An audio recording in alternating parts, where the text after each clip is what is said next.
The idea of perfect and I have a complicated relationship.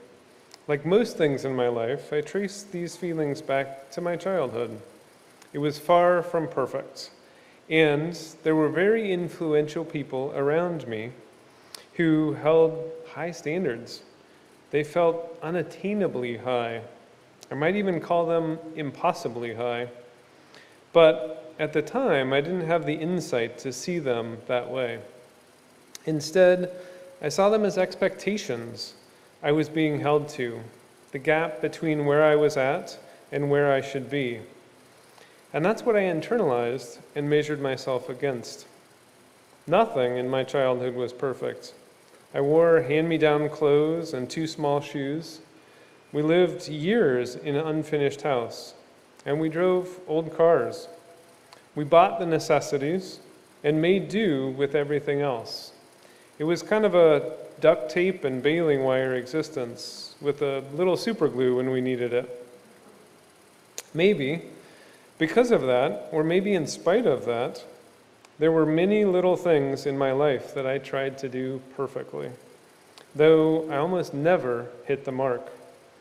In elementary school, I had perfect attendance. Imagine that, 6 years without missing a day of school. I could control that. And I beamed when I got 100% on my spelling test, or was recognized for the best penmanship in my class. I had to admit, it looked really nice, but it wasn't perfect. I was always ready that one day of the year when our teachers gave out awards at the annual assembly. When I was in high school, I finally won grand champion at the county fair with one of my pigs. I'd spent 7 or 8 years. One year, my pig died. One year, my pigs didn't even place. But finally, I'd hit the mark.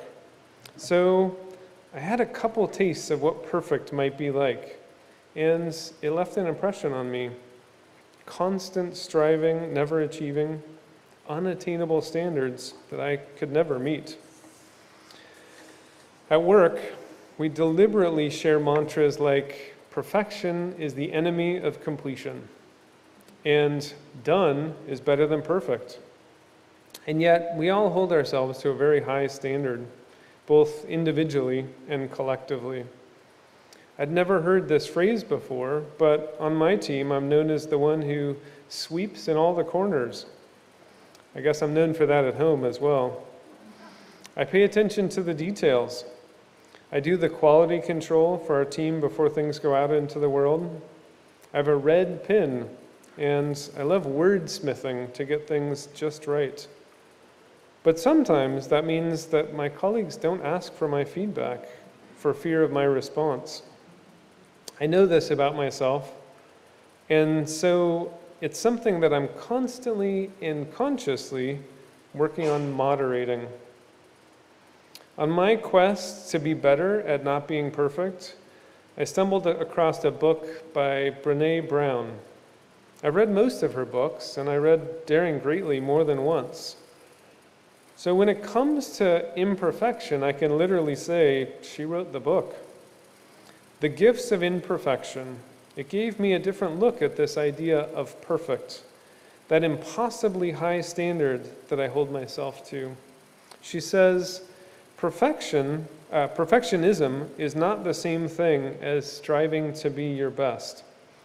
Perfectionism is the belief that if we live perfect, if we look perfect, if we act perfect, then we can minimize or avoid the pain of blame, of judgment and shame. It's a shield. It's a 20-ton shield that we lug around thinking it will protect us, when in fact, it's the one thing that really prevents us from flight. Reflecting on this, I know that the biggest problem with me trying to be perfect is that I'm critical of myself when I don't live up to that impossible standard. And more often than not, the same standard sneakily seeps out of my head, and I unconsciously use it to measure as a measuring stick for those around me as well. I know I'm not perfect, and yet That's the scale I'm constantly weighing myself on. That's the 20-ton shield that I am lugging around. As Brené Brown counsels, I need to put the shield down and instead focus on healthy striving. That sounds like a nice alternative. See? Healthy. It's right in the name. As Brown mentions, healthy striving is self-focused. How can I improve? Perfectionism is other-focused. What will they think? Perfectionism is a hustle. In her book, Brown grapples with big things: failure, vulnerability, shame, courage, worthiness. She says, sufficiency isn't 2 steps up from poverty or 1 step short of abundance. It isn't a measure of barely enough or more than enough. Sufficiency isn't an amount at all. It's an experience, a context we generate, a declaration, a knowing that there is enough and that we are enough. If we want to live a wholehearted life, Brown goes on, we have to become intentional about cultivating sleep and play, and about letting go of exhaustion as a status symbol and productivity as self-worth. Our reading today is from Adrian Rich. An honorable human relationship, that is, one in which 2 people have the right to use the word love, is a process, delicate, violent, often terrifying to both people involved. A process of refining the truths that we can tell one another. It is important to do this because it breaks down human self-delusion and isolation. It is important to do this because in doing so, we do justice to our own complexity.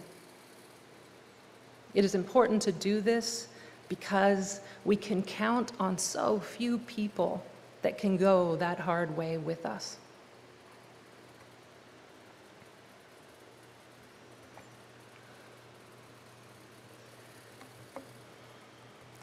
Last year, I was standing in line at the Powell's on Hawthorne Boulevard. They have all those little impulse items by the register, including wacky socks. There was a pair of socks there that read Imperfectionist in big letters down the side. I picked them up and I thought to myself, I need these. Like Brian, I have a quest to be better at not being perfect, which is a phrase that I love, by the way. I've often thought that imperfection is another way to say authenticity, or perhaps more precisely, I believe to be ruled by perfectionism is to be inauthentic. I believe that to be ruled by perfectionism is to be inauthentic. And authenticity is a core value that I'm trying to prioritize in my life. Plus, they were cool socks. But then I looked at the wild color scheme of them. They were red and electric blue and beige, and they had this like 3D chevron pattern on them. And I thought to myself, they don't match anything in my closet, and I put them back on the shelf. Luckily, the irony hit me before I left the store. I doubled back and bought the socks, determined to wear them even if they don't perfectly match what I am wearing. I'm wearing them today, they don't match at all.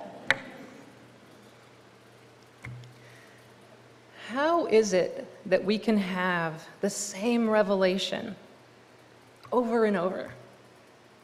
Maybe like me, you sometimes wonder, how many times do I have to learn this lesson? How can I know this and in the very moment of knowing it, also not know it. Brené Brown has made a life study of shame, vulnerability, and perfectionism. She tells us that where perfectionism exists, shame is always lurking. And shame, as Brian noted, is all about how you are afraid you will be seen through other people's eyes. It's about trying to control how you will be seen by others. Brené puts it perfectly. Perfectionism is a hustle. That shame comes from conflating making a mistake with being a mistake.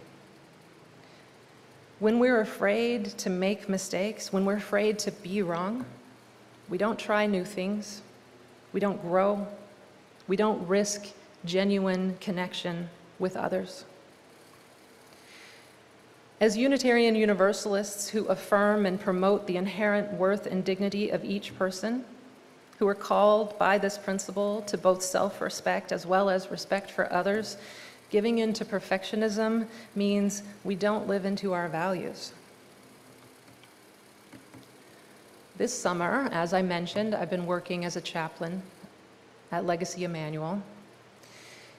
Being a chaplain at a level 1 trauma center means that there's a good chance that everyone I encounter is having one of the worst days or weeks or months of their life. I was forced to reckon with the fact that there is no perfect thing to say. Sometimes there was nothing to say at all. This summer, I had to learn to trust that if I show up and I am present, if I am sincere and emotionally open, that I will be enough in that moment. That is something that I can say I believe, but practicing it, living it, is so much harder than just saying you believe that or giving that advice to someone else, writing it on a little affirmation on your mirror. It's hard to live.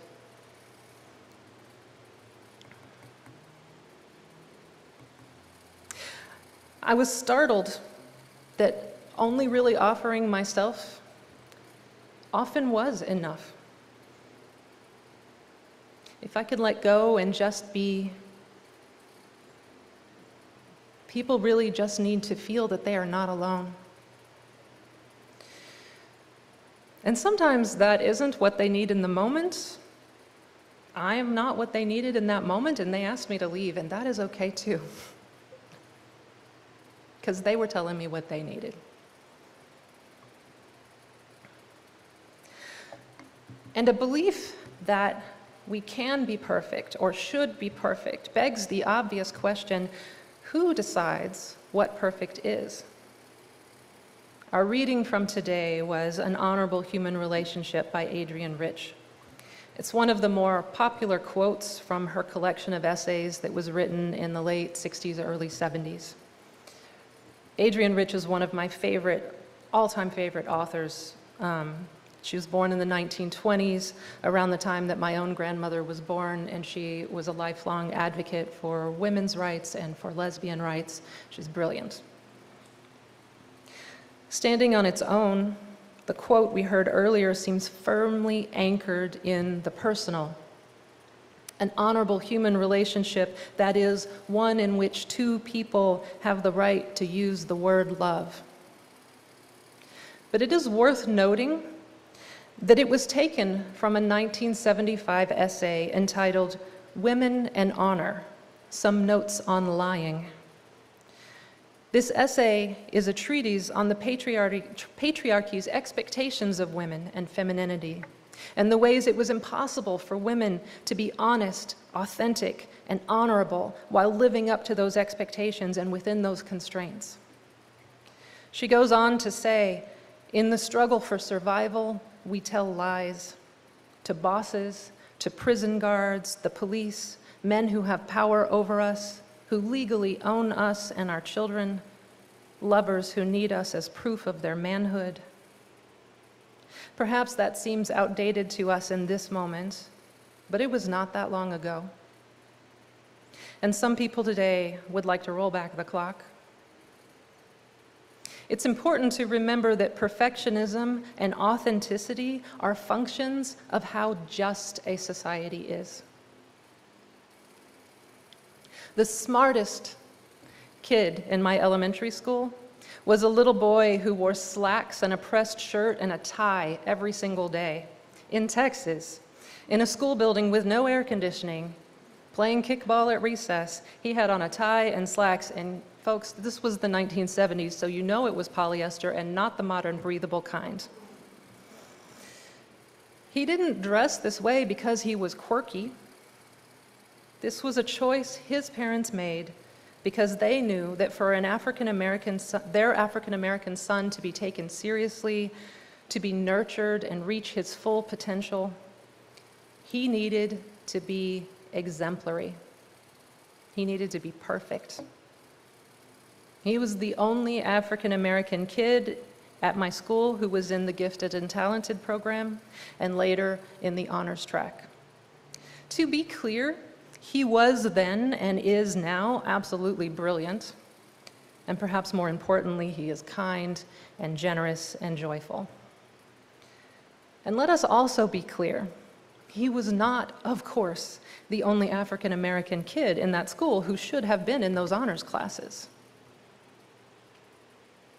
So perfectionism can be a function of oppression. And the flip side, for those of us with privilege, we have to ask ourselves, what standard of perfection are we upholding? Who decided what perfect looked like? Who's left out of it? One of the most pernicious ways that perfectionism plays out systemically is a fear of engagement. It shows up in fragility and silence. No one wants to say the wrong thing, be inadvertently revealed to be blinded by our privilege, which in other words would mean to be revealed as having some racist or sexist or heterosexist or ableist thoughts or blind spots. Blind spots.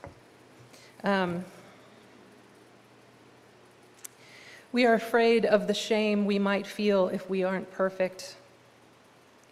But how will we grow out of those thoughts if we don't bring them into the light of day? How will we grow in relationship with people different from ourselves if we don't risk creating a space of authenticity? Where perfectionism exists, shame is always lurking. If we have any hope of building the beloved community in our homes, in our congregations, and in our country, we have to learn to be brave and vulnerable and authentic. We must all become imperfectionists. In the 13th century, Jalal al-Din Muhammad Rumi wrote the following words: "Come, come whoever you are. Wanderer, worshiper, lover of leaving, it doesn't matter. Ours is not a caravan of despair. Come, even if you have broken your vows 1,000 times. Come, yet again come." I was not raised Unitarian Universalist. The first time that I attended a UU church, I was in my 20s. I was dating someone who was a UU. I had been unchurched for a while at that point. "Come, come, whoever you are" is the first UU hymn that I remember being enchanted by. It stole my heart the first time I heard it. Several years would pass before I would learn that when I first heard it in the late 90s, it was a relatively new hymn for UUs. The Gray Hymnal was only published in 1993, and that's the first time it was included in our canon. And B, arguably the best line of Rumi's verse is left out of our hymnal. "Though you have broken your vows 1,000 times, come, yet again come." how did we end up leaving that out? Especially us. How many lovers of leaving have found themselves sitting in our pews, giving church one more chance, giving faith one more chance, giving themselves one more chance to live in community in this way?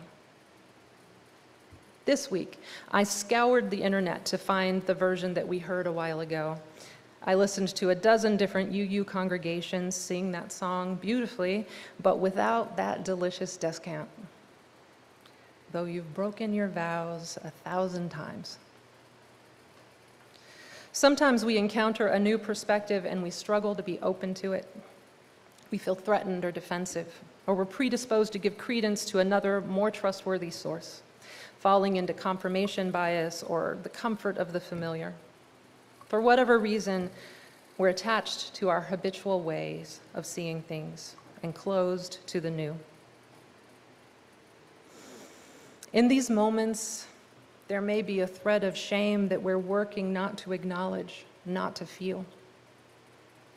And when we do manage to be open to connection, open to relationship in these moments, how many times do we come face to face with the same lessons over and over, knowing and simultaneously not knowing how to fully embody our values in our lives?